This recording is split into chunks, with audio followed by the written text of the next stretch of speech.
नमस्कार, आप देख रहे हैं कालचक्र। मैं हूं दिव्या अग्रवाल और मेरे साथ हैं प्रश्न कुंडली विशेषज्ञ पंडित सुरेश पांडे जी। बहुत स्वागत है पंडित जी कालचक्र में आपका। भगवान शिव की पूजा से कैसे दूर होगा आपके घर का बड़े से बड़ा वास्तु दोष? जी हाँ, अगर आपके घर में वास्तु दोष की वजह से कलेश पड़ रहा है, रोग बढ़ रहे हैं, दरिद्रता और डर ने आपके घर को घेरा हुआ है, तो बिल्कुल ना घबराएं, क्योंकि भगवान शिव की पूजा से आपके घर से बड़ा वास्तु दोष दूर हो सकता है। कैसे शिव पूजा से आपका घर हर दोषों से रहेगा मुक्त, बताएंगे प्रश्न कुंडली विशेषज्ञ पंडित सुरेश पांडे जी आज कालचक्र में। तो बने रहिए आज कालचक्र के साथ। इसके अलावा अगर आपका भी कोई सवाल है तो आप हमें फोन कर सकते हैं। हमारा नंबर है 0120-665-2415। शिव पूजा से कैसे बड़ा वास्तु दोष दूर हो सकता है, आइए सबसे पहले पंडित जी से इसी के बारे में जान लेते हैं। पंडित जी, भगवान शिव और वास्तु दोष क्या कनेक्शन है? भगवान शिव का इस चराचर सृष्टि से संबंध है। वास्तु दोष तो उसका एक छोटा सा कोना है, समझ रही हो? मतलब भगवान शिव इस चराचर जगत में जब तेजोमय ज्योतिर्लिंग के रूप में वो प्रकट हुए और उनके सामने ब्रह्मा और विष्णु आए, तो ब्रह्मा और विष्णु ने बहुत काल तक जो है उनकी उपासना की। तब वो अपने स्वयंभू रूप से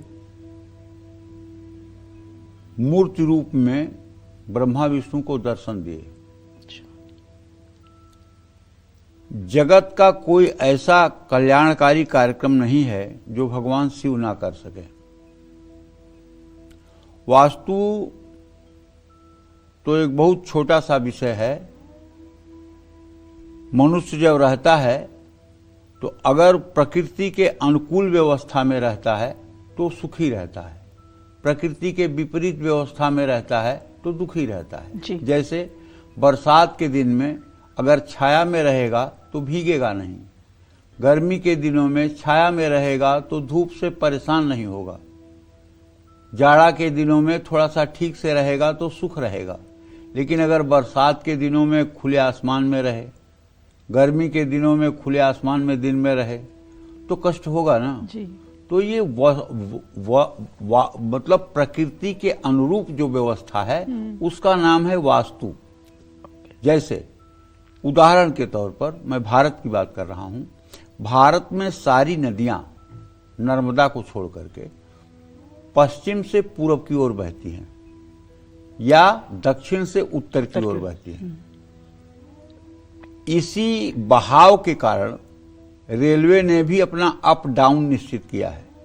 जितनी पश्चिम जाने वाली गाड़ियां हैं अप हैं, जितनी दक्षिण जाने वाली गाड़ियां हैं अप हैं, जितनी पूर्व और उत्तर जाने वाली गाड़ियां हैं वो डाउन हैं। अप डाउन लिखा रहता है गाड़ियों पर, ट्रेनों पे। तो समुद्र तल नीचा है। जितना हम पश्चिम की तरफ दक्षिण की तरफ बढ़ते जाएंगे समुद्र तल से ऊंचाई बढ़ती जाएगी। माने कुल मिलाकर पृथ्वी का ढाल जो है वो पूरब की तरफ है। ठीक है।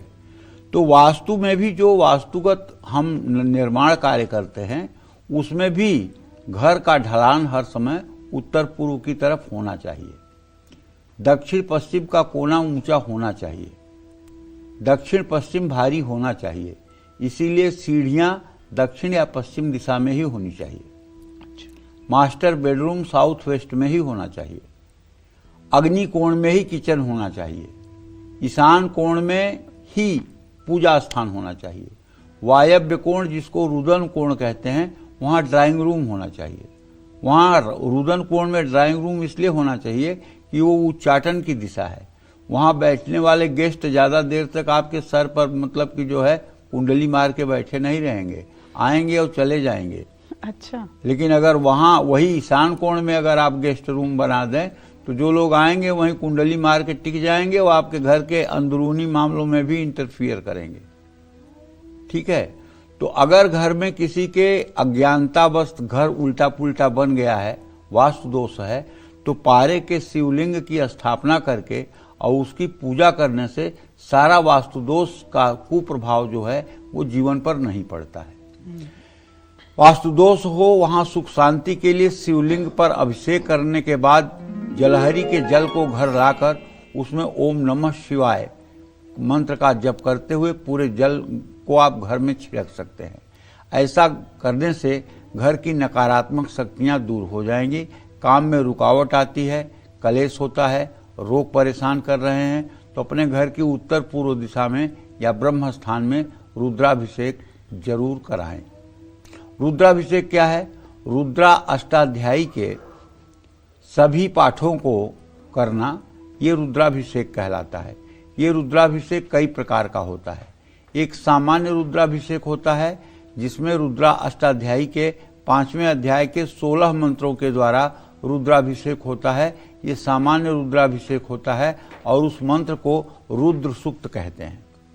एक होता है 11 पाठों से रुद्राभिषेक होता है जिसको एकादशनी रुद्राभिषेक कहते हैं। उसको एकादशनी रुद्राभिषेक कहते हैं। वो नमक चमक के आधार पर होता है। 8वें अध्याय के कुछ श्लोक हर समय उसमें जोड़े जाते हैं जिसे कर्मकांडी ब्राह्मण अच्छी तरह से जानते हैं। एक अति रुद्राभिषेक होता है, एक लघु रुद्राभिषेक होता है। तो ये सब रुद्राभिषेक के रूप हैं। लेकिन अगर आप अपने घर में पार्थिव शिवलिंग बना रहे हैं, पार्थिव माने मिट्टी का शिवलिंग बना रहे हैं, तो शिवलिंग की ऊंचाई कम से कम 12 अंगुल होनी चाहिए। ये शिव पुराण में लिखा हुआ है। 12 अंगुल ऊंचा कम से कम शिवलिंग होना चाहिए और उसी के अनुपात में उसका अर्घा भी होना चाहिए। लेकिन यदि आपके पास किसी धातु का शिवलिंग है तो वो आपके अंगुष्ठ प्रमाण होना चाहिए। आपका अंगूठा जितना बड़ा है इतना बड़ा होना चाहिए। घर में नित्य पूजा करने के लिए शिवलिंग 1 अंगुल से छोटा तो होना ही नहीं चाहिए। आपके ऊपर मां लक्ष्मी का अस्थायी वास हो, इसके लिए अपने घर की उत्तर या पश्चिम दिशा में अगर जगह है तो बेल का पेड़ लगाएं, उसी में नियमित जल चढ़ाएं, बेल के पेड़ के नीचे सुबह शाम घी का दिया जलाएं। घर में वास्तु दोष के कारण भय अगर बना रहता है, कष्ट की स्थिति रहती है, तो संकट से बचने के लिए अपने घर के उत्तर पूर्व दिशा में बैठकर तुलसीदास जी द्वारा रचित श्री रुद्राष्टकम का नमामि समीशान निर्वाण रूपम विभुम व्यापकम ब्रह्म वेद स्वरूपम निजम निर्गुणम निर्विकल्पम निरीहम चिदाकाशवाकाशवासम भजे हम। तो कहने का मतलब जो तुलसीदास जी ने उत्तरकांड में रुद्राष्टक लिखा हुआ है उसका भी पाठ अगर किया जाए तो घर में आनंद की बरसात होती है। किसी प्रकार का भय है तो अपने घर में 40 दिनों तक शिव चालीसा का पाठ कर लीजिए। घर की पूर्व दिशा में अर्धनारीश्वर रूप की पूजा करने से वैवाहिक जीवन सुखी रहता है। भय से मुक्ति के लिए सोमवार को किसी भी खुले स्थान पर धतूरे का पौधा लगाने से भी लाभ मिलता है। लेकिन धतूरे का पौधा ऐसे जगह मत लगाइए जो बच्चे की पहुंच में हो जाए, क्योंकि धतूरे का फल बढ़िया देखकर अगर बच्चे ने कभी भूल के जरा सा खा लिया तो समझ लीजिए स्थिति बहुत बुरी हो जाती है। क्योंकि धतूरा जो है इतना ज़्यादा मतलब कि नशीला और इतना ज़्यादा जहरीला होता है जिसकी कोई सीमा नहीं। इसलिए धतूरे का पेड़ जो है घर के आसपास न लगाया जाए तभी ठीक है, क्योंकि बच्चों की पहुंच के बाहर इसको होना चाहिए। तो इस तरह से सभी चीज़ों पर सम्यक रूप से ध्यान देकर, और सबसे बड़ी बात है देखिए दिव्या, कायिक वाचिक मानसिक 3 प्रकार से भगवान की आराधना होती है। कायिक माने शरीर से, काया से। जैसे हम गए शिव मंदिर में गंदगी दिखाई दे रही है, पत्ते इधर उधर गिरे हुए हैं, गंदगी है, तो हमने बढ़िया साफ सफाई किया, कपड़े से पोंछा लगाया, धुलाई किया मंदिर का, ये हमारी कायिक सेवा है। बढ़िया मंदिर को साफ सुथरा करके चमका दिया, ये हमारी कायिक सेवा है। ये भी भगवान शिव को प्रिय है। दूसरी हमारी वाचिक सेवा है। वाचिक सेवा मतलब जैसे हमने शिव पुराण का पाठ कर दिया, शिव पुराण बोला, शिव पुराण सुना, शिव पुराण कहा और मंत्रों का जप किया, ये कौन सी पूजा है? वाचिक। और तीसरी है मानसी पूजा है। मानसी पूजा क्या है कि हम अपने आप को देख रहे हैं, कैलाश पर हैं, वहाँ एक दिव्य स्फटिक की शिला है, उस पर महादेव भगवान शिव विराजमान हैं, उनके वामांग में माँ पार्वती, अरे बाप रे, करोड़ों सूर्य की आभाओं को फीका करते हुए माँ पार्वती विराजमान है। नंदी आदि जो है शिवगण वहीं बैठ करके भगवान की आराधना कर रहे हैं, और वहीं आप पहुँचे हुए हैं। आप भगवान शिव के श्री चरणों पर कमल का फूल, अक्षत, चावल समर्पित कर रहे हैं। भगवान शिव के गले में सफ़ेद माला डाल रहे हैं, रुद्राक्ष की माला डाल रहे हैं, भगवान शिव को भस्म विभूति लगा रहे हैं, भगवान शिव का धूप दीप से पूजन कर रहे हैं, भगवान शिव को नैवेद्य प्रसाद अर्पित कर रहे हैं, तांबूल अर्पित कर रहे हैं, और सैकड़ों बत्तियों वाले दीप से भगवान शिव की आप आरती कर रहे हैं, भगवान शिव की आप परिक्रमा कर रहे हैं, ओम नमः शिवाय का मानसिक जप कर रहे हैं। ये मानसिक पूजा है। तो कायिक, वाचिक, मानसिक तीनों की श्रेष्ठता एक से बढ़ के दूसरे की, दूसरे से बढ़ के तीसरे की। कायिक एक नंबर पर है, तो उससे ऊंचा वाचिक है, उससे ऊंचा मानसिक है। सबसे श्रेष्ठ पूजा कौन सी है? मानसिक। मानसी पूजा बहुत बड़ी पूजा होती है। मानसी पूजा बहुत बड़ी पूजा होती है। हाँ, शायद आप शारीरिक रूप से वहाँ हो और मानसिक रूप से ना हो। हाँ, ये भी आप शारीरिक रूप से दिल्ली में रहें, लेकिन अगर मानसिक रूप से आप कैलाश पर्वत पर हैं, मानसरोवर में हैं, तो ये आपकी सबसे बड़ी पूजा है। और आप मानसरोवर में हो और मन आपका दिल्ली में हो, तो ये पूजा नहीं। ठीक है। जय मां विंध्यवासिनी।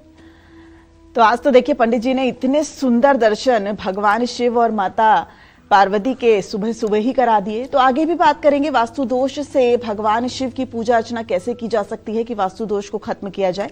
लेकिन अभी बात मेष राशि के राशिफल को जानने की, कैसा रहेगी आर्थिक स्थिति, कामकाज, रिश्ते और सेहत। साथ ही मेष राशि के जातकों को आज कौन से उपाय करने चाहिए, आज का उनका शुभ अंक क्या है और शुभ रंग क्या है, आइए जानते हैं।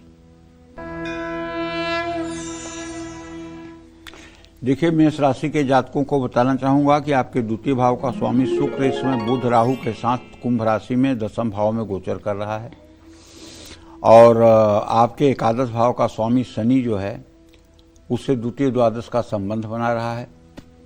आग्रह इतना है कि आज ऑनलाइन पेमेंट सभी लोग करते हैं, लेकिन ऑनलाइन पेमेंट करने में सावधानी बरतें। काम के महत्वपूर्ण मामलों में सलाह लें, और मैं तो कहता हूं कि अगर आपका कोई सलाहकार नहीं हो तो आप महालक्ष्मी का स्मरण करके अपने पत्नी से सलाह लें। आपकी पत्नी सबसे सही सलाह देगी, क्योंकि जब व्यक्ति किसी कार्य को करता है और वो महालक्ष्मी का अगर उपासक है, महालक्ष्मी की साधना करता है, तो महालक्ष्मी खुद थोड़ी आके बोलेंगी, उसके पत्नी के शरीर में ही प्रकट होकर के बोलवाएंगी कि ये करो, ये ना करो, इसके ऊपर विश्वास करो, इसके ऊपर ना करो। मेरी बात सुन करके सैकड़ों लोग अपने दिल में सोच रहे होंगे, हाँ यार, पत्नी ने तो इस बात के लिए मना किया था, मैंने कर दिया, नुकसान हो गया, पत्नी की बात को नहीं माना। लोग ईगो बना लेते हैं, अरे औरत की बात इतना मानना, औरत के इतना कहने में रहना, औरत के कहने से चलना। अरे नहीं, भगवान राम ने भी बाली से कहा था, मानस सठ न नारी सिखावन। अरे सठ, तूने अपने पत्नी का कहना नहीं माना। पत्नी ने क्या कहा था? रोमा ने, तारा ने कहा था मत जाओ लड़ने, वो कोई राजकुमार नहीं हैं, वो परम ब्रह्म परमेश्वर हैं, वो मार देंगे तुम्हें। तो भाली ने कहा ऐसे बहुत ब्रह्म परमेश्वर देखे हैं और उनको भी देख लेंगे। अपना पैर छुड़ा करके तारा से, और वो आकर के लड़ गया। परिणाम क्या हुआ? मारा गया। तो कहने का मतलब ये है कि सनातन धर्म में हमको संस्कारों के द्वारा, यज्ञ के द्वारा, ब्रह्मा विष्णु के सन्मुख, ब्राह्मण के सन्मुख, भाई बांधवों के सन्मुख दाम्पत्य जीवन में पत्नी मिलती है, और वो पत्नी देवी स्वरूपा होती है। यदि हम उसका सम्मान करके, आदर करके उसकी बातों को सुने और उस पर गंभीरता से विचार करें, तो आपको लगेगा कि उसकी हर बात जो है वो आपके फायदे के लिए। आज मेष राशि के जातकों को बुजुर्गों का आशीर्वाद मिलेगा, शारीरिक और मानसिक स्वास्थ्य प्रभावित होगा। छोटी छोटी बातों को लेकर गुस्सा न करें। आज हनुमान मंदिर जाएं।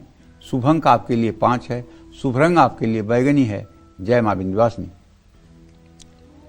और चलिए अब बात करते हैं वृषभ राशि के राशिफल की। कैसी रहेगी वृषभ राशि वालों की आज की आर्थिक स्थिति, कामकाज, रिश्ते और सेहत, साथ ही क्या है आज का उपाय, शुभ अंक और शुभ रंग, आइए जानते हैं।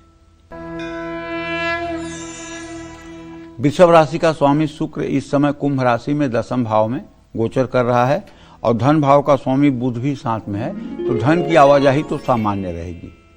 काम से जुड़ी यात्रा करनी पड़ सकती है। प्रेम संबंधों में जल्दबाजी से बचें, सेहत को हल्के में ना लें। आज झूठ बोलने वालों से बचें। पीपल का पौधा लगाएं। शुभ अंक आपके लिए 1 है, शुभ रंग आपके लिए ग्रे है। जय मां विंध्यवासिनी। और इसी के साथ वास्तु दोष से जुड़ी अपनी चर्चा को आगे बढ़ाते हुए अब बात करते हैं कि भगवान शिव की कैसी प्रतिमा घर में लगाने से लग सकता है वास्तु दोष और बढ़ सकती है आपकी परेशानियां। आइए जानते हैं पंडित जी से। पंडित जी, आप वो उपाय भी बताइए कि आखिर कैसे, और ये भी बताइए कि आखिर वास्तु दोष घर में हैं, ये कैसे जहन में आएगा, कैसे पता चलेगा। और आजकल तो जितने भी घर बन रहे हैं, लोग अच्छा इंफ्रास्ट्रक्चर देखते हैं, अच्छी लोकेशन होनी चाहिए वो देखते हैं, पास में स्कूल होना चाहिए या नहीं ये देखते हैं, लेकिन वास्तु दोष का तो ख्याल ही नहीं आता। ऐसा नहीं है। पिछले 15 सालों में बहुत तेज वास्तु का प्रभाव पड़ा है और बड़े बड़े बिल्डरों का मतलब कि जो है रोटी पानी बंद हो गई है, जिन्होंने मनमानी करके घर बनाया है। घर बेच नहीं पा रहे हैं जो वास्तु के विपरीत घर हैं। अच्छा। सबसे बड़ा वास्तु दोष है, आप किसी का घर देख लीजिए जिसके घर में ईशान कोण में पूरब नॉर्थ ईस्ट में टॉयलेट हो, उसके घर में आप देख लीजिए बीमारी, दरिद्रता, परेशानी, उन्नति का रुकना सारे कार्य होंगे। वहाँ अगर कुबेर भी आ जाएं और लक्ष्मी भी कमल के फूल पे बैठ के आ जाएं, तब भी उनका कल्याण न होने वाला है। जिन लोगों के घरों में पशु पूरब उत्तर के कोने में बांधे जाते हैं, वहाँ ऐसे लोगों के घरों में कभी भी दरिद्रता पीछा नहीं छोड़ती है। जिन घरों में दक्षिण पूरब के कोने पर जल स्रोत होता है, पानी का स्थान होता है, नहाने का स्थान होता है, पानी की टंकी होती है, ऐसे घरों में अकाल मृत्यु और दुर्घटना होती है।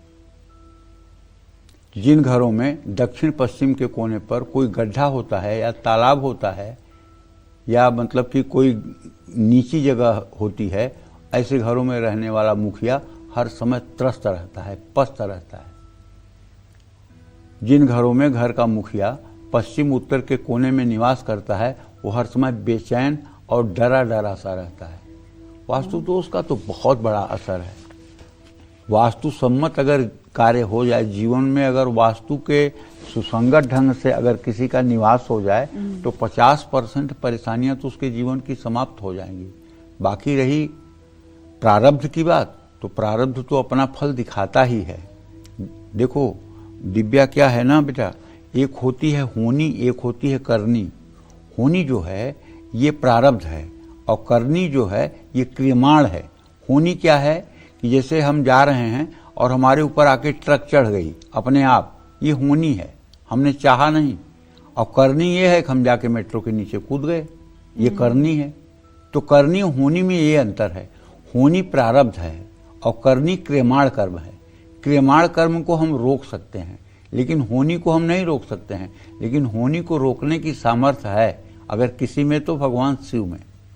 भगवान शिव रोक सकते हैं। सकल अमंगल मेटन हारी, भाभ्यु मेट सकहि त्रिपुरारी। भावी को मतलब होनी को मेटने का अधिकार ये भगवान शिव को है। इनको किसी 2/3 बहुमत की आवश्यकता नहीं है।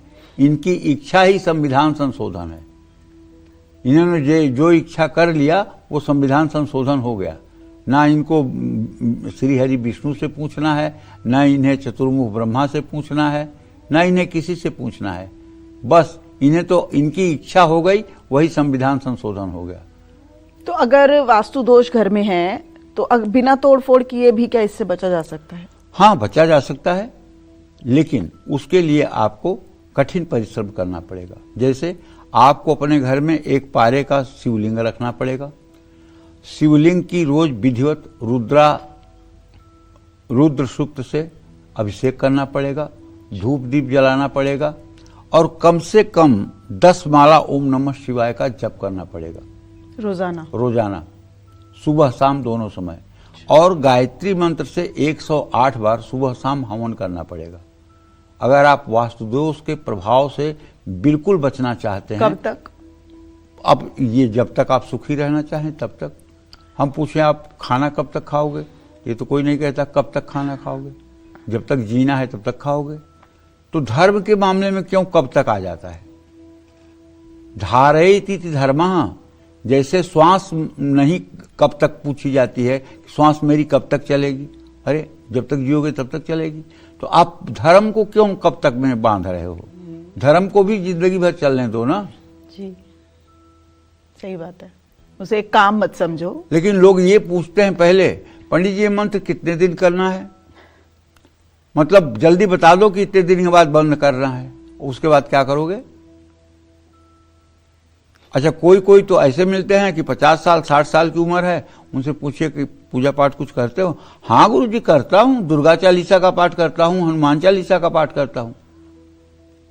अरे भाई, कोई बच्चा जब नर्सरी में जाता है या मतलब कि LKG UKG में जाता है तो उसको A for apple, B for ball, C for cat पढ़ाया जाता है। क्यों? एप्पल घर में आता है तो उसको दिखाया जाता है, देखो ये फॉर एप्पल है, ये B फॉर बॉल है, बॉल घर में रहता है, ये C फॉर कैट है, D फॉर डॉग है। क्यों? क्योंकि बच्चा है, वो चित्र को देख करके उस मतलब कि अक्षर को अपने दिमाग में इमेज करेगा। लेकिन वही बच्चा अगर 20 साल का हो जाए और वो तब भी कहे कि A for apple, B for ball, तो उसको तमाचा लगाने का मन करेगा कि नहीं? अरे 8 साल 10 साल 12 साल की उम्र में आपने हनुमान चालीसा, दुर्गा चालीसा, शिव चालीसा कर लिया, ठीक है। अब जब आप बड़े हो गए, इतने बड़े हो गए, तो कुछ बड़ा करो ना भगवान के लिए। भगवान के लिए बड़ा करने के लिए पंचाक्षर मंत्र है ओम नमः शिवाय, इसका जप कर डालो। तो अभी आपने तो कहा कि मानसिक जो विधि होती है वो सबसे ज्यादा तो आप मानसिक में ही तो ओम नमः शिवाय करेंगे। अच्छा, मानसिक में ही तो ओम नमः शिवाय मैं करेंगे। सिर्फ ओम नमः शिवाय का जप कर रही हूँ। हाँ। यहाँ बैठे बैठे भी मैं ओम नमः शिवाय का जप कर रही हूँ, तो बहुत है। देखो बेटा, पहली बात तो यह है कि शिव पुराण में लिखा हुआ है, क्षमा करें ये मैं अपनी बात नहीं बोल रहा हूं पूरे देश के सम्मुख, इस पर कोई आपत्ति भी कोई लोग मत करिएगा, मैं शिव पुराण की बात बोल रहा हूं। शिव पुराण की विद्येश्वर संहिता में लिखा हुआ है कि महिलाओं को सिर्फ नमः शिवाय बोलना चाहिए, महिलाओं को सिर्फ नमः शिवाय बोलना चाहिए, प्रणव ओम नहीं लगाना चाहिए, और या शिवाय नमः बोलना चाहिए। ऐसा विद्येश्वर संहिता के 8वें और 9वें अध्याय में लिखा हुआ है। मैं ऐसा लिंग भेद नहीं कर रहा हूँ, स्त्री पुरुष में भेद नहीं कर रहा हूँ, इसलिए इसमें मेरी बात न मानी जाए। ये बात विद्येश्वर संहिता शिव पुराण की है, वो बात मैं कहना चाहता हूँ। महिलाओं को नमः शिवाय कहना चाहिए या शिवाय नमः कहना चाहिए, ऐसा शास्त्रों में आता है। जो लोग यज्ञोपवीत धारण करते हैं, जो लोग जनेऊ धारण करते हैं, जिनका यज्ञोपवीत संस्कार हुआ है, और जो लोग गायत्री का अनुष्ठान करते हैं, उन्हें ओम नमः शिवाय करना चाहिए। भगवान शिव की कैसी प्रतिमा घर में लगाने से वास्तु दोष लग सकता है और परेशानियां बढ़ सकती हैं, ये मैं आपको बताना चाहता हूँ। अपने घर में भगवान शिव की क्रोध वाली कोई भी तस्वीर या प्रतिमा नहीं रखना चाहिए। ऐसी तस्वीर घर में रखना विनाश का प्रतीक है। भगवान शिव की क्रोध वाली तस्वीर घर में स्थापित करने से नकारात्मक ऊर्जा बढ़ती है। नटराज की मूर्ति अपने घर में ना रखें। भगवान शिव की तस्वीर गंदे स्थान पर भूलकर भी ना रखें। भगवान शिव की तस्वीर घर में जिस भी स्थान पर रखें, उसका हर रोज पूजा जरूर करें या धूप बत्ती दिखाएं। अब तस्वीर का मतलब यहां समझती हो,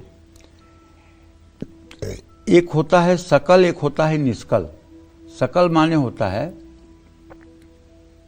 भगवान की मूर्ति जिसमें आंख, नाक, मुंह, हाथ, पैर सब बना होता है, ऐसी भगवान शिव की मूर्ति जी। और एक होता है निष्कल।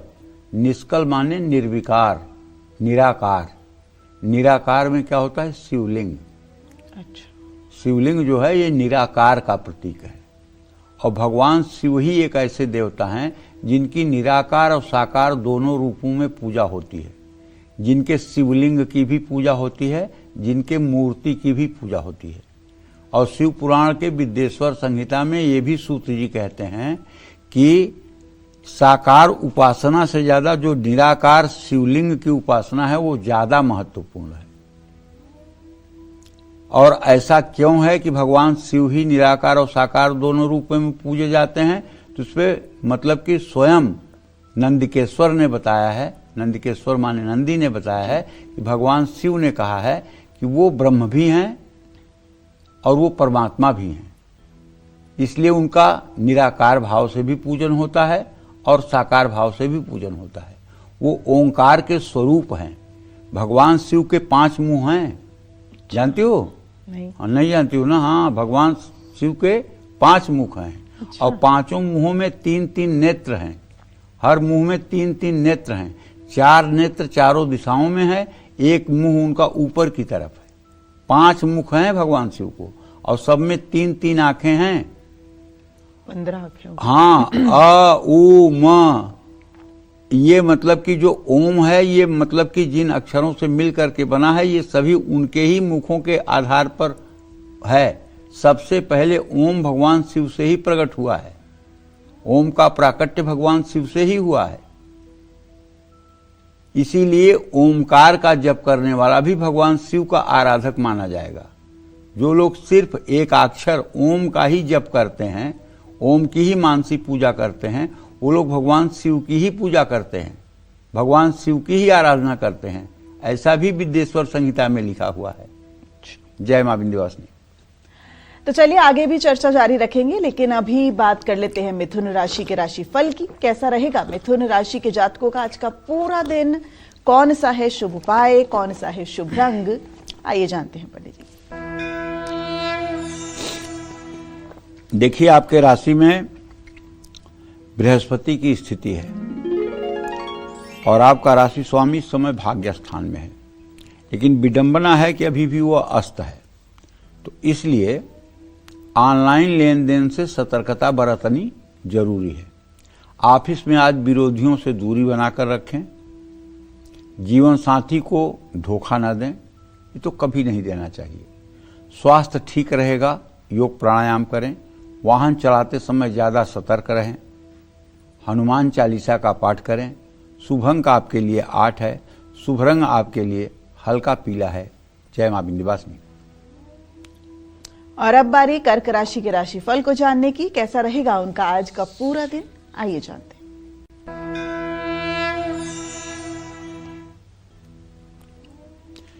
देखिए, कर्क राशि के जातकों को बताना चाहूंगा कि आपका राशि स्वामी चंद्रमा इस समय तुला राशि में चतुर्थ भाव में गोचर कर रहा है और आपके सप्तम भाव में सूर्य मंगल की युति है, जिनकी पूरी दृष्टि आपके राशि पर है। तो अगर कोई पैसे से जुड़ा निर्णय आपको लेना है तो जरा सा पेशेंस के साथ और सोच समझ कर लीजिए। किसी बड़े काम में सफलता मिलने की पूरी संभावना है। अपनों के साथ विवाद से बचना चाहिए। यात्रा से तनाव संभव है। किसी को अपनी गाड़ी बिल्कुल न दें। मंदिर में देसी घी दान करें। शुभ अंक आपके लिए 5 है। शुभ रंग आपके लिए क्रीम है। जय मां विंध्यवासिनी। अगर आप अपने घर में सुख शांति और समृद्धि का वास चाहते हैं, कलेश से मुक्ति चाहते हैं, तो भगवान शिव की कैसी तस्वीर, कैसी प्रतिमा घर में स्थापित करें, जानते हैं पंडित जी से। बताइए पंडित जी, कौन सी प्रतिमा, कौन सी तस्वीर लगाएं कि वास्तु दोष से मुक्ति मिल जाए? जो लोग शादीशुदा हैं, परिवार है, बच्चे हैं, ऐसे लोग भगवान शिव के परिवार की तस्वीर अपने घर में जरूर लगाएं। शिव परिवार की तस्वीर घर में लगाने से तरक्की होती है। शिव परिवार की तस्वीर घर में लगाने से सुख शांति रहती है। घर में कलेश नहीं होता है और संतान के साथ मनमुटाव कम होता है। तस्वीर का मतलब जिसमें भगवान शिव के साथ जगत जननी जगदम्बा माँ पार्वती हों, भगवान गणेश हों, स्वामी कार्तिकेय हों और नंदी भी साथ में हों और भगवान शिव प्रसन्न मुद्रा में हों। एक बात सभी दर्शकों को बताना चाहूंगा, भगवान शिव का जहां भी वर्णन जिस किसी भी शास्त्र में आया है, चाहे वो शिव पुराण हो और चाहे जहां भी वर्णन भगवान शिव का आया है, भगवान शिव अत्यंत गौर वर्ण के हैं। ये बात ध्यान रखना चाहिए। और टेलीविजन में, यूट्यूब में और रील में और जहां जहां भी हम देखते हैं, भगवान शिव को नीले रंग में प्रदर्शित किया जाता है, जो महाघोर अपराध है। भगवान शिव कभी नीले वर्ण के नहीं हैं, वो गौर वर्ण हैं। कर्पूर गौरम, कपूर के समान गौर वर्ण है उनका। करुणावतारम, करुणा के सागर हैं, करुणा के समुद्र हैं। तो इसलिए अगर प्रतिमा लगा रहे हैं, चित्र लगा रहे हैं, फोटो लगा रहे हैं, तो उसमें भी ध्यान रखें कि भगवान शिव की प्रतिमा गौर वर्ण है कि नहीं।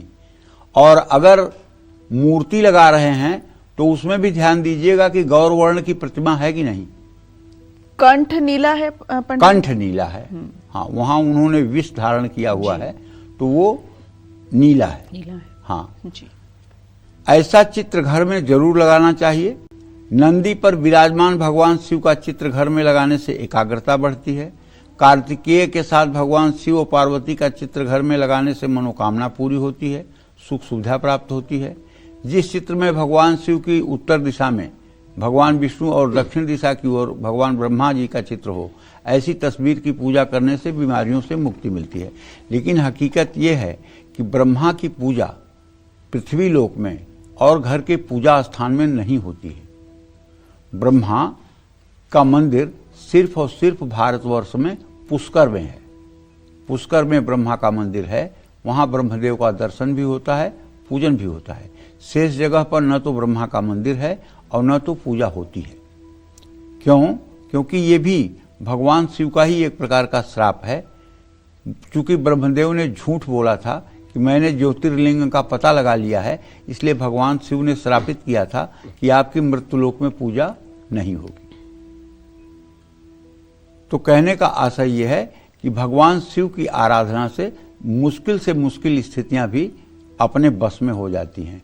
इसीलिए बार बार कहा गया है कि भगवान शिव से बड़ा औढ़र दानी कोई नहीं है। आशुतोष तुम औढ़र दानी, आरत हरहूं दीन जन जानी। इनसे ज्यादा शीघ्र प्रसन्न होने वाला देवता कोई त्रिलोकी में नहीं है। अरे कुछ ना करो तो आज एक बात बता रहा हूं आपको। आप किसी शिव मंदिर जाओ, अगर आप अपने को बहुत बड़ा आदमी नहीं समझते हो और शिव का भक्त समझते हो, तो मंदिर के 10 कदम दूर से ही उठाओ दोनों हाथ और चिल्लाओ जोर से, महादेव महादेव महादेव। 3-4 बार चिल्लाते हुए उनके दरवाजे तक जाओ। जितनी बड़ी पूजन सामग्री से पूजा करने से तुम्हें लाभ मिलेगा, उससे 10 गुना ज्यादा फायदा महादेव महादेव करके जब आप चिल्लाओगे तो उससे 10 गुना ज्यादा फायदा आपको मिलेगा। और भगवान शिव कहीं रहेंगे, वो तुरंत सावधान मुद्रा में तुम्हारी तरफ देखेंगे और अपने ऊपर कृपा दृष्टि बरसाएंगे। करके देख लीजिए। लेकिन नहीं, यहां तो जोर से बोलना, यहां तक कि कथा में बैठे हुए हैं, बड़े संत बोल रहे हैं और कहीं ताली बजाने का विषय आया तो ताली ऐसे बजाते हैं उंगली से। इंसल्टी हो जाएगी ना, बेइज्जत हो जाएगी। बड़े मंत्री हैं, अमीर आदमी हैं, बड़े आदमी हैं, अगर इन्होंने ताली बजा दिया तो लोग कहेंगे नहीं, कह रही बड़े आदमी ने ताली बजा दिया, इनकी बेइज्जती हो जाएगी ना, इंसल्ट हो जाएगी। सामान्य नहीं है ना, ये महान है। तो अगर महानता नहीं है और सामान्य आप अपने को समझते हैं, तो एक बार मेरे कहने से किसी शिव मंदिर के सामने जा करके जरा एक बार चिल्ला के देखिएगा 3 बार, महादेव महादेव महादेव, हृदय से पुकार के देखिएगा। और जिस काम के लिए आप गए होंगे दर्शन करने, अगर वो काम आपका न बन जाए तो कहिएगा। जय मां विंध्यवासिनी। तो आज इस स्मृति को मन में बसा लीजिएगा। बहुत ही सुंदर जानकारी पंडित जी ने दी है। चलिए बात करते हैं सिंह राशि के राशिफल की। कैसा रहेगा आज का पूरा दिन, आइए जानते हैं।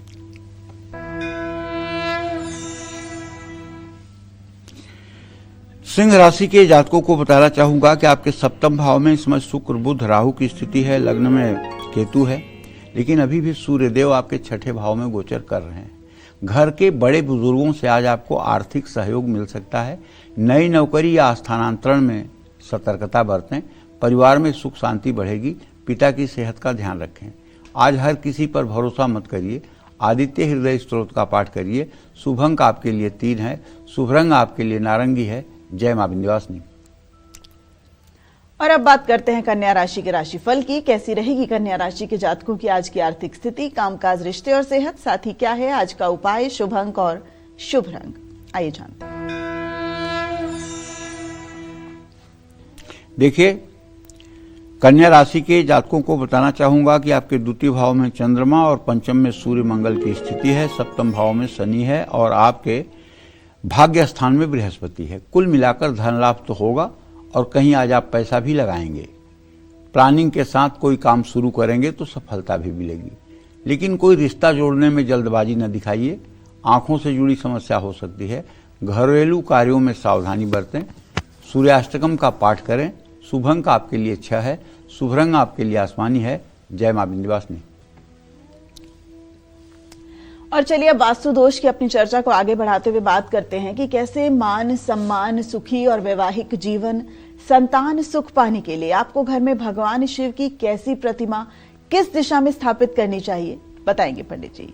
पंडित जी बताइए, कैसे सुखी रहें, वैवाहिक जीवन कैसे जो व्यक्ति भगवान शिव और मां पार्वती की बैल पर बैठी हुई तस्वीर को घर में लगाता है और उसको पूजता है, ऐसे लोगों को शीघ्र संतान सुख की प्राप्ति होती है। भगवान शिव के अर्धनारीश्वर स्वरूप की उपासना करने से वैवाहिक जीवन सुखी होता है। नंदी और पार्वती जी के साथ सभी गणों से घिरे हुए भगवान शिव की उपासना करने से मान सम्मान की प्राप्ति होती है। दैत्य जलंधर का विनाश करते हुए भगवान शिव के चित्र या प्रतिमा की उपासना करने से विरोधियों से रक्षा होती है।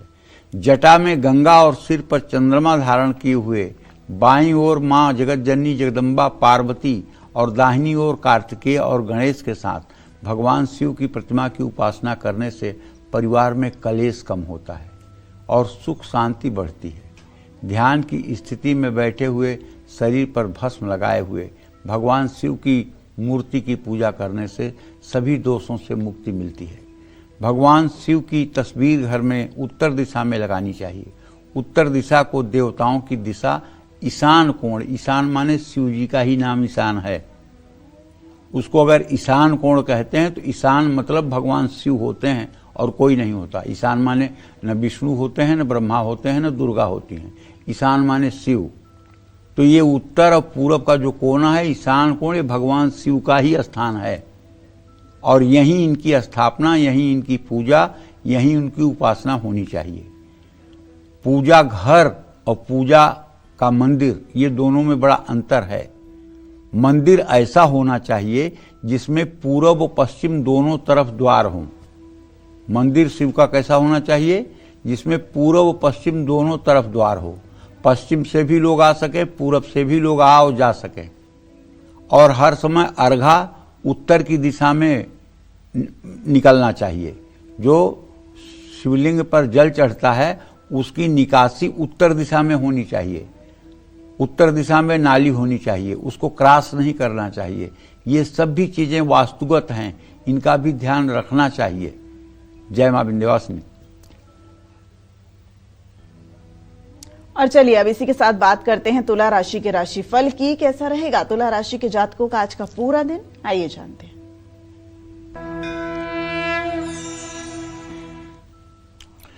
देखिए, तुला राशि के जातकों को बताना चाहूंगा कि थोड़ा आज सोच समझ करके खर्च करिए। कार्यस्थल पर विवाद हो सकता है, इसलिए थोड़ा पेशेंस बना करके रहिए। परिवार में मान सम्मान बढ़ेगा। वाहन सावधानी से चलाइए। व्यक्तिगत जानकारी हर किसी से साझा न करिए। आज मां लक्ष्मी की उपासना करिए। शुभ अंक आपके लिए 6 है। शुभ रंग आपके लिए पीला है। जय मां विंध्यवासिनी। घर से आर्थिक तंगी और वास्तु दोष दूर करने के लिए शिव पूजा से जुड़े कौन से नियम आपको जरूर फॉलो करने चाहिए, आइए जानते हैं पंडित जी से। बताइए पंडित जी, कौन से नियम का पालन करें। जो संपदा रावण दीन दिए दसमात, सोई संपदा विभीषण सकुच दीन रघुनाथ। हमारे देवताओं के देने की सामर्थ्य में कोई कमी नहीं है। चाहे भगवान शिव हों, चाहे प्रभु श्री राम हों, चाहे भगवान श्री कृष्ण हों, चाहे जगत जननी जगदम्बा मां महालक्ष्मी हों, चाहे दुर्गा हों, इनके देने की कोई सीमा नहीं है। लेकिन लेना जो होता है वो किसी पात्र में लेना होता है। आपकी लेने की पात्रता है कि नहीं। अच्छा, ठीक है। जैसे अगर छलनी में गाय दूहें तो क्या एक बूंद दूध मिलेगा? नहीं ना। और अगर बोरे में दूध किसी से मांगे तो बोरे में दूध टिकेगा? नहीं ना। तो उसी तरह से जब हमारा हृदय संकीर्णता से निकल करके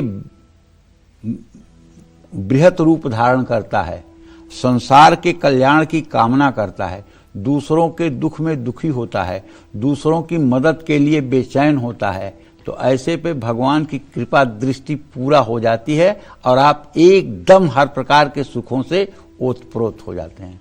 और जब पशुओं की तरह सिर्फ आप अपने बेटी बेटे पत्नी तक सीमित हैं, आप अपने परिवार तक सीमित हैं और इसके आगे आपको दुनिया सुझाई ही नहीं देती है, किसी का दुख दर्द आपको मायने ही नहीं रखता है, तो आपका हृदय संकीर्ण है, इतना छोटा है।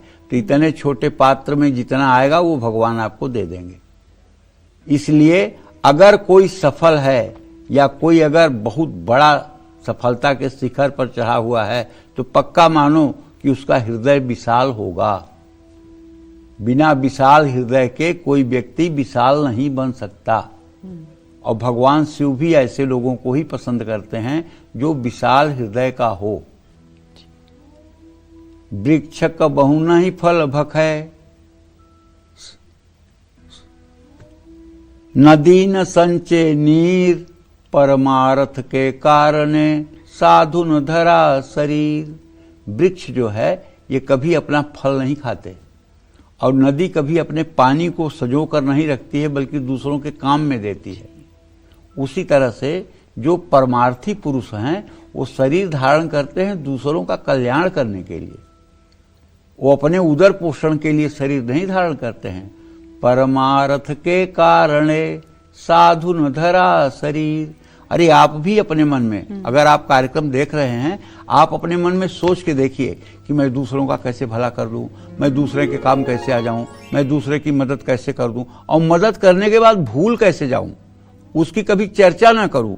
ये भाव आपके मन में अगर तरंग लेकर के उठने लगे तो सामर्थ्य तो आपके अंदर ईश्वर दे ही देगा, प्रकृति दे ही देगी। रिजर्व बैंक को पैसा छापने का इसलिए अधिकार मिला है कि वो भारत के सारी बैंकों को नोट देता है। अगर वो सारी बैंकों को नोट न दे तो कोई उसको नोट छापने का अधिकार नहीं मिलेगा। तो भैया हमेशा रेशमी कपड़े के ऊपर ही भगवान को स्थापित करिए। शिवलिंग को बिना किसी स्टैंड पर या बिना किसी कपड़े के ऊपर रखने से वास्तु दोष लगता है। ऐसा करने से घर में आर्थिक तंगी आती है। जो लोग घर में शिवलिंग स्थापित करना चाहते हैं वो इसके साथ शिव परिवार की प्रतिमा भी स्थापित करें। शिव की पूजा में कभी भी तुलसी अर्पित न करें। तुलसी को भगवान विष्णु की पत्नी माना गया है।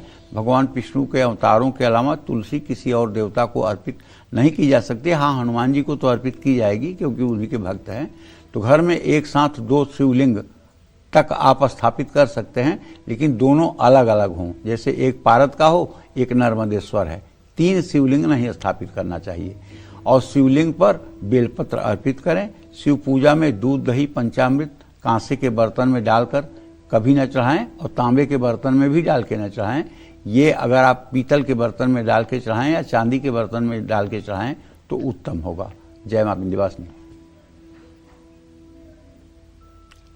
तो चलिए अब जल्दी से बात कर लेते हैं वृश्चिक राशि के राशिफल की। कैसा रहेगा वृश्चिक राशि के जातकों का आज का पूरा दिन, आइए जानते हैं।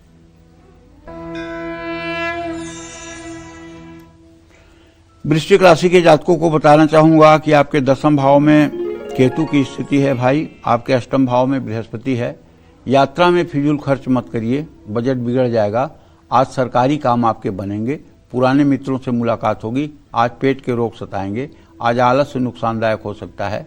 आज वृद्धाश्रम में अन्न दान करें। शुभ अंक आपके लिए 3 है। शुभ रंग आपके लिए केसरिया है। जय मां विंध्यवासिनी।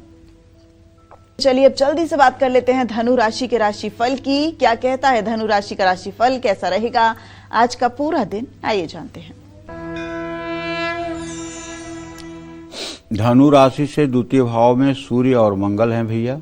और 3 पराक्रम के स्थान में शुक्र बुध राहु हैं और सुख के स्थान में शनि और पत्नी पति के स्थान में बृहस्पति। कुल मिलाकर के अगर गोचर देखा जाए तो मैं आज आपसे ये कहना चाहता हूँ कि पैसे के मामले में संभल करके कोई फैसला लीजिए। वाहवाही में आकर के कोई बड़ा डिसीजन मत लीजिए। और अगर आप नौकरी करते हैं तो पदोन्नति का योग बना हुआ है। पिता के साथ बेवजह अनबन हो सकती है।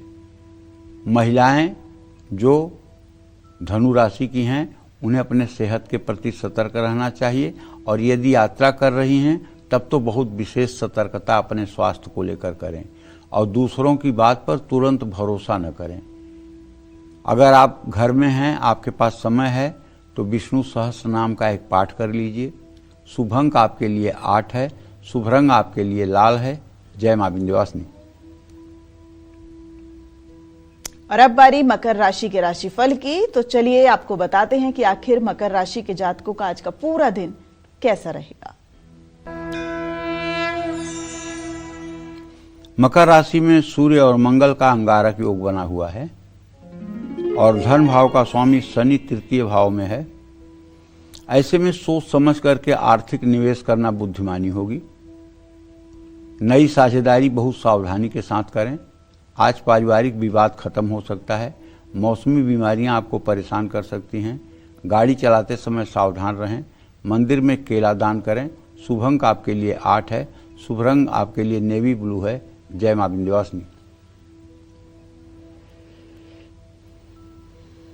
इसी के साथ अब बात कुंभ राशि के राशिफल की। तो बताते हैं आपको कि कुंभ राशि के जातकों का आज का पूरा दिन कैसा रहने वाला है और आज उनका भाग्य कितना मजबूत है। कुंभ राशि में राहु शुक्र बुध की स्थिति है, और धन भाव में शनि बैठा हुआ है। जल्दबाजी में हड़बड़ी में कहीं पैसा लगा दोगे तो निश्चित रूप से नुकसान हो जाएगा। काम में किसी अनुभवी व्यक्ति से सलाह ले लेना चाहिए। नए रिश्ते में अति उत्साह नहीं दिखाना चाहिए। नींद न आने की समस्या हो सकती है। अपने ग्राहकों के साथ ठीक से व्यवहार करें। शनि मंदिर में सरसों का तेल दान करें। शुभ अंक आपके लिए 5 है, शुभ रंग आपके लिए फिरोजी है। जय मां विंध्यवासिनी। और अब बात मीन राशि के राशिफल को जानने की। तो आपको बताते हैं कि मीन राशि वालों का आज भाग्य कितना मजबूत है। मीन राशि में इस समय शनि गोचर कर रहे हैं, और मीन राशि का स्वामी बृहस्पति इस समय चतुर्थ भाव में स्थित है। चंद्रमा की स्थिति अष्टम भाव में है। ऐसे में मीन राशि के जातकों को बताना चाहूंगा कि दूसरों की बातों में आकर के अपना खर्चा न बढ़ाएं। ऑफिस में वाद विवाद से बचें। परिवार में मान सम्मान बढ़ेगा। ज़्यादा भावुकता अच्छी बात नहीं होगी। आज कोई फैसला न लें। आज केसर का तिलक लगाएं, और शुभ अंक आपके लिए 6 है, शुभ रंग आपके लिए हरा है। जय मां विंध्यवासिनी। तो पंडित जी ब्रेक पर जाएं, अभी 1 मिनट का समय बाकी है। तो मैं चाहूंगी कि हमारे जितने भी दर्शक आज कालचक्र से जुड़े हैं, कोई ऐसा शिव भगवान का बीज मंत्र जो उन्हें वास्तु दोष से मुक्ति दिला पाए, और उनकी जो भी आज कंफ्यूजन है, कुछ नकारात्मकता है, वो सब खत्म हो जाए। ओम नमः शिवाय। पुरुष करें ओम नमः शिवाय जनेऊधारी, और महिलाएं करें नमः शिवाय। अगर इस मंत्र का 10 माला जप नियम से कोई व्यक्ति करना शुरू करे, या घर का मुखिया शुरू करे सुबह शाम, और गायत्री मंत्र से 108 बार सुबह शाम हवन करे गाय के घी से, तो मैं गारंटी के साथ कह सकता हूँ बिना तोड़ फोड़ के सारा वास्तु दोष दूर हो जाएगा। इसमें कोई दो राय नहीं, लेकिन इसमें कम से कम 180 दिन का समय जरूर लगेगा परिवर्तन दिखने में, क्योंकि शराब पीने से तुरंत पैर लड़खड़ाता है। देसी घी पीने से तुरंत आदमी पहलवान नहीं हो पाता है। इसलिए धर्म का असर होने में समय लगता है। लेकिन इतना जरूर है कि भगवान शिव की आराधना यदि आपने शुरू की तो वास्तु दोष से आपको मुक्ति मिलेगी। बहुत शुक्रिया पंडित जी। झूठा भोजन करना आपकी सेहत और किस्मत दोनों के लिए कैसे है खराब, आइए पंडित जी से जानते हैं। पंडित जी, झूठा भोजन और क्या आपस में परिवार में, यानी कि एक पिता अपनी बेटी का अगर झूठा भोजन खाता है तो क्या वो भी खराब माना जाएगा? देखो, ऐसा है कि झूठे भोजन को हमारे शास्त्रों में तामसी भोजन की संज्ञा में कहा गया है। गीता के 17वें अध्याय में ये वर्णन आता है, यातयामम गतरसम पूत परियुष्टम चेत उच्छिष्टमप चामेध्यम भोजन तामस प्रिय। उच्छिष्ट कहते हैं, मतलब कि जूठे भोजन को संस्कृत भाषा में उच्छिष्ट कहते हैं। मतलब एक दूसरे के खाने से बचा हुआ जो अवशेष भाग है उसको उच्छिष्ट कहते हैं। तो जूठा भोजन खाने से संक्रामक रोग फैलता है, इसमें कोई दो राय नहीं। ग्रह दोष भी लगता है। कुंडली का भाग्य स्थान या नवम स्थान इससे प्रभावित होता है, इसके कारण भाग्य कमजोर हो जाता है। कोई व्यक्ति अगर भोजन की थाली को लांघ कर चला गया है तो इस भोजन को ग्रहण करने से बचना चाहिए। ऐसा भोजन किसी पशु को खिला देना चाहिए। भोजन की थाली अमृत के समान मानी गई है। एक साथ बैठकर भोजन करें, ऐसा करने से परिवार की तरक्की होगी और सेहत अच्छी रहेगी। जिस भोजन से बाल निकल जाएं, ऐसे भोजन को ग्रहण नहीं करना चाहिए। तो इस तरह से अगर थोड़ा सा खान पान पर संयम बरतें। अब कोई बच्चा आपके साथ भोजन कर रहा है बैठकर थाली में, आपका बेटा है, आपकी बेटी है, तो उसको जूठा नहीं माना जाएगा। या पति पत्नी एक साथ भोजन कर रहे हैं तो उसको भी जूठा नहीं माना जाएगा। या माँ बेटा एक साथ भोजन कर रहे हैं तो उसे भी जूठा नहीं माना जाएगा। लेकिन कोई भोजन करके उठ जाए और थाली में भोजन छोड़ दे और उस भोजन को जब किया जाए वो जूठा माना जाएगा। हाँ, कहीं कहीं शास्त्रों में ये कहा गया है, लेकिन मैं ये अपनी तरफ से नहीं कह रहा हूँ, संतों के मुंह से सुना हूँ, वो कह रहा हूँ कि अपने गुरु का उच्छिष्ट खाने में कोई दोष नहीं होता है। अपने गुरु का जूठन खाने में कोई दोष नहीं होता है। वो उच्छिष्ट जो है वो अमृत है। जैसे भगवान को प्रसाद चढ़ाया जाता है और उस प्रसाद को हम अर्पित करते हैं अमृत के भाव से, उसी तरह से गुरु के द्वारा जो उच्छिष्ट होता है वो भी अमृत रूप में ही हमारे लिए लाभकारी होता है। जय मां विंध्यवासिनी। इसी के साथ पंडित जी, आज इतनी सुंदर जानकारी देने के लिए आपका बहुत शुक्रिया। धन्यवाद। उम्मीद करते हैं आपको आज का हमारा विषय बहुत पसंद आया होगा। कल फिर एक नए विषय और आपकी परेशानियों को दूर करने के लिए ढेरों उपाय लेकर हम आएंगे पंडित सुरेश पांडे जी के साथ। तब तक कालचक्र की पूरी टीम को दीजिए इजाजत। नमस्कार।